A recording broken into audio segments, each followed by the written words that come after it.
Cuán grande abismo entre nosotros, cuán alto monte falla escalar. Con desespero volví al cielo y en la noche te hice llamar. Ayer lo oscuro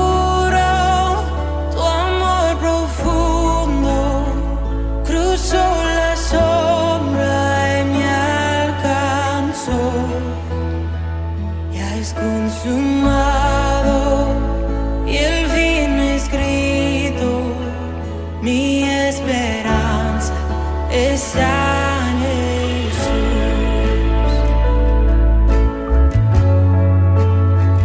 ¿Quién imagina piedad tan grande?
Tus promesas fueron selladas cuando tu cuerpo resucitó.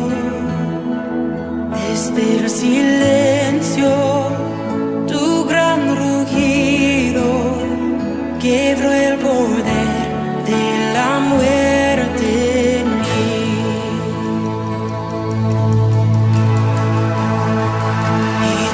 Promesas fueron selladas cuando tu cuerpo resucitó.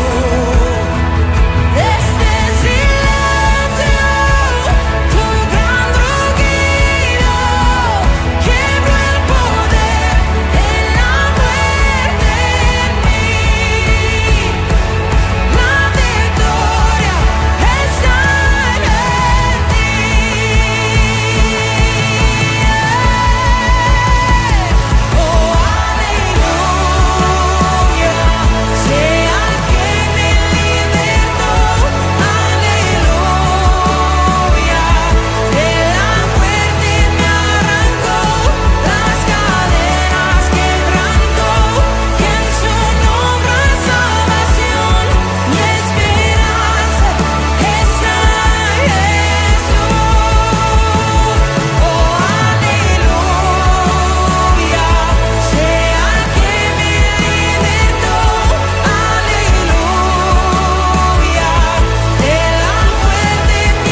Muy buenos y bendecidos días tengan todos.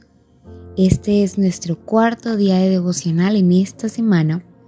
Que el Señor sea acompañándonos y hablando a nuestros corazones a través de su Espíritu Santo y no solamente a través de nuestro intelecto. Señor, gracias por este tiempo. Gracias, Padre, porque tú eres bueno. Abre nuestro entendimiento. Ayúdanos, Espíritu Santo, a comprender la palabra, la bendita palabra de Dios, Señor. Y que sea tu poder, Señor, tu gracia, tu misericordia, la que nos alcance y nos permita ver y vivir una vida conforme a la de Cristo.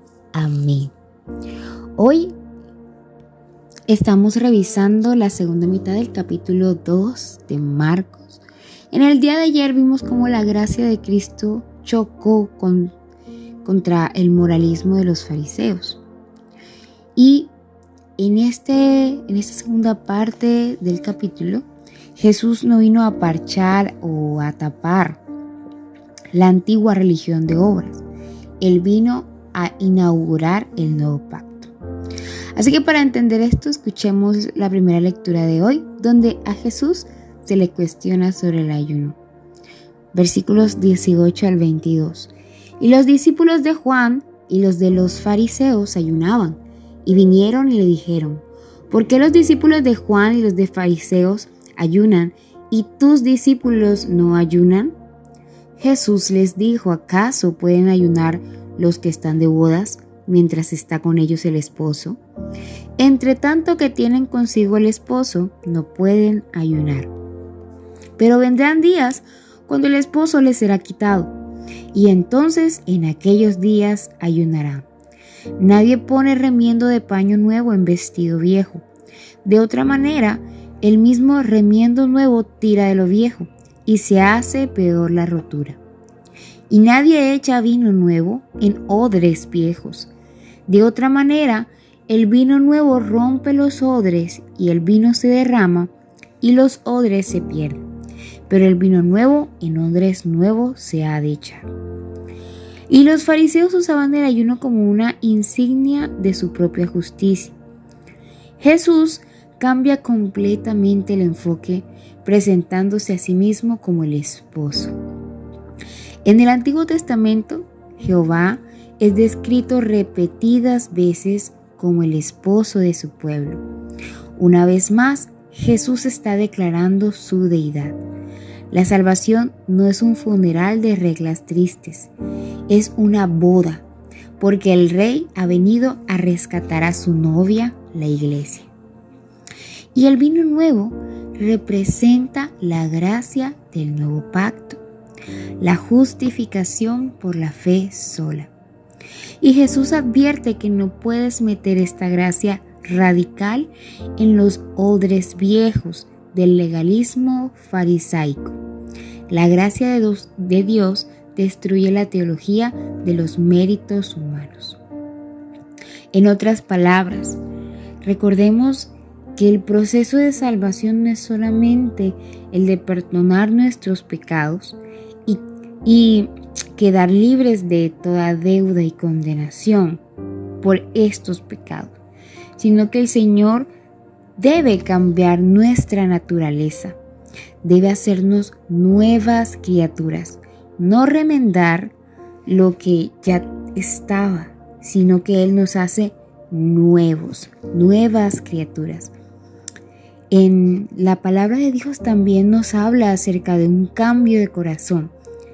Nos despoja de ese corazón de piedra, de esa separación que teníamos, de ese estado de estar muertos, y nos da vida y vida eterna. Entonces, en este cambio, el Señor nos está mostrando, y a través de este ejemplo nos está mostrando cómo Él cambia no solamente nuestro estado de culpable a inocente, sino también nuestra naturaleza de pecado, y nos imputa o nos coloca su naturaleza divina y santa. Gloria a Dios por ello. Ahora, Esta confrontación llega a su punto máximo en el tema más sagrado para los judíos, el día de reposo. Así que en esta segunda lectura y finalizando este capítulo 2, leamos juntos los versículos 23 al 28. Aconteció que al pasar él por los sembrados un día de reposo, sus discípulos andando comenzaron a arrancar espigas. Entonces los fariseos le dijeron: mira, ¿por qué hacen en el día de reposo lo que no es lícito?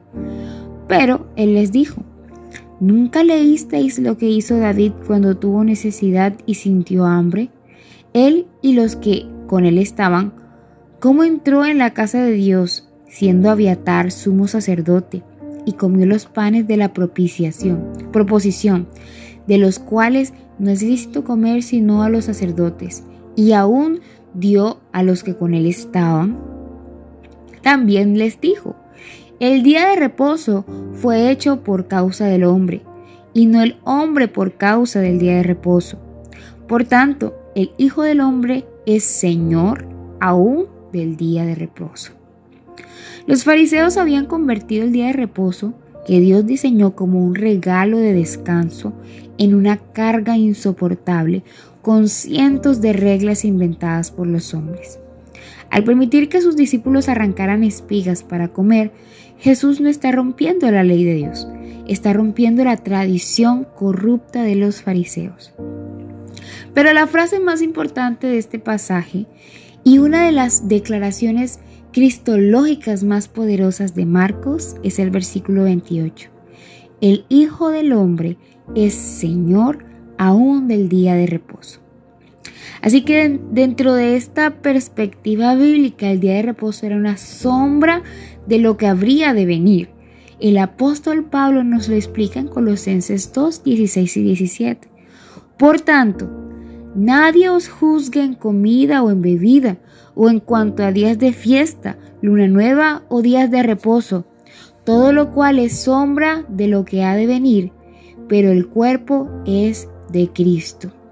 Jesús está diciendo: yo soy la sustancia, yo soy el verdadero descanso. En el antiguo pacto, el pueblo trabajaba 6 días esperando descansar el séptimo.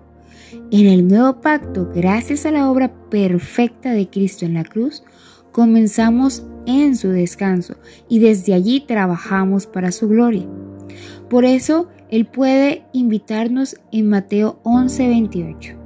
Venid a mí, todos los que estáis trabajados y cargados, y yo os haré descansar.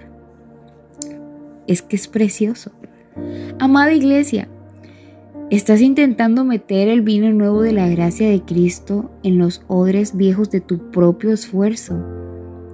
A veces vivimos como si Cristo fuera el Señor de nuestra salvación, pero nosotros fuéramos los encargados de sostenerla con nuestras buenas obras. Hoy, el Señor del día de reposo te llama a descansar en su obra terminada. Tu justificación no está basada en lo bien que te portaste esta semana. Está basada en la obediencia perfecta del Rey que cumplió la ley en tu lugar. Deja de cargar el peso de la culpa y descansa verdaderamente en Cristo, nuestro gran y perfecto reposo. Y es que cuando descansamos en Él y ponemos la mirada en Él, y vivimos, comemos, trabajamos por y para Él, toda nuestra vida cambia y tiene un rumbo totalmente distinto. Ya no se trata de satisfacer mis necesidades o mis deseos o mis sueños, sino satisfacer las necesidades de Cristo, cumplir los sueños de Cristo, porque Cristo está en mí y yo en Él. Porque ahora mi vida ya no la vivo yo, mas Cristo vive en mí. Es renovar mis pensamientos a los pensamientos de Cristo. Es caminar como Cristo caminó. Es mirar al prójimo como Cristo miró al prójimo.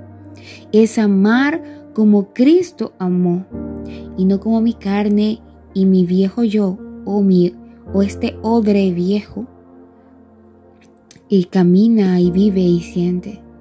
Es vivir una vida entregada, es vivir una vida que se goza en la bondad, en la justicia y en Cristo. Gracias, Señor, por esta palabra. Gracias, Dios, porque tú eres bueno. Padre eterno, te alabamos porque en Cristo tenemos el vino nuevo del nuevo pacto. Perdónanos por las veces que convertimos nuestra fe en una lista de reglas para intentar agradarte en nuestras propias fuerzas. Perdona cuando además decimos o con nuestras acciones hacemos entender que tu gracia no vale y que ahora tendemos el permiso para hacer lo que queramos. Señor, perdónanos por nuestro egoísmo, por nuestra vanagloria y aún por pisotear tu gracia con nuestros pensamientos, Señor. Ayúdanos a llevarlos cautivos a la obediencia de Cristo, no como quien persigue un galardón por sus medios, sino como aquel que se rinde, se derrama delante de ti para que seas tú transformándonos, Señor. Gracias. Ayúdanos a vivir hoy confiados en que nuestra salvación es segura, no por lo que nosotros hacemos, sino por lo que tú ya hiciste en la cruz. En tu nombre. Amén. Tengan todos un maravilloso día.